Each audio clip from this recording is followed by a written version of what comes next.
Hello friends, आपका जेके biology class में स्वागत है।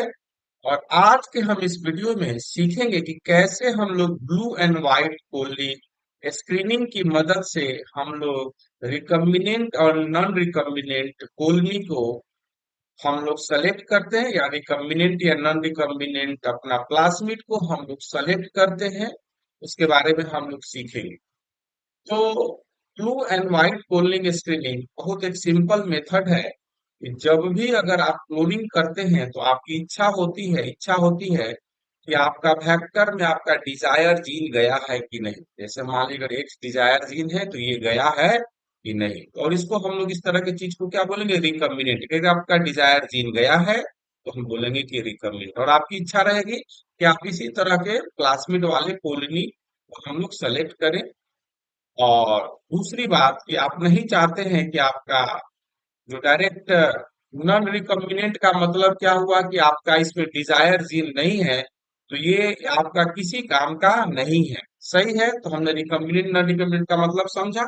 अब देखिए इसका आधार क्या है कि जब भी अगर हम कोई क्लोनिंग करते हैं तो जो एरिया है जहां पर क्लोनिंग करना है उसके अंदर क्या है, लैक्जेड का जीन है। क्या है, लैक्जेड का जीन है। जहां पर आपको क्या है कि क्लोनिंग करना है आपका डिजायर जीन, वहां पर क्या है, लैक्जेड का जीन है।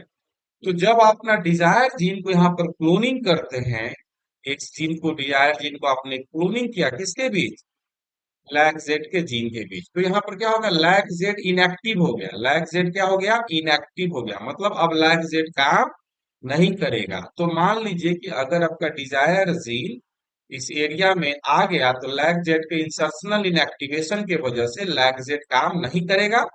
और लैग जेड का काम क्या है, बीटा गैलेक्टोसाइटेज बनाना। बीटा गैलेक्टोसाइटेज बनाना। दूसरी चीज, अगर आपके पास क्या है, देखिए जैसा बताया गया है कि प्रेजेंस ऑफ डीएनए इंसर्ट क्या हो जाएगा, insertional inactivation of lac lac Z हो जाएगा, जिससे बीटा ग्लूकोसाइजेज का प्रोडक्शन नहीं हो। सही बात है, इतना तक समझ गए।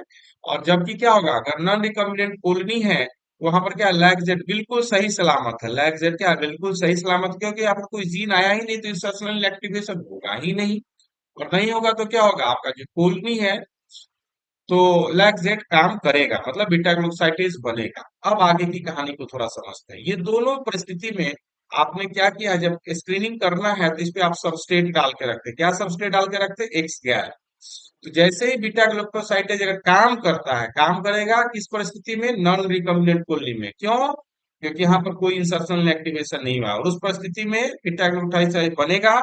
और एक्स गैल क्या हुआ, सबस्ट्रेट हुआ। किसका सबस्ट्रेट हुआ, बीटा गैलेक्टोसाइटेज एंजाइम का सबस्ट्रेट हुआ। और वो क्या देगा, ब्लू प्लग देगा। सही बात है।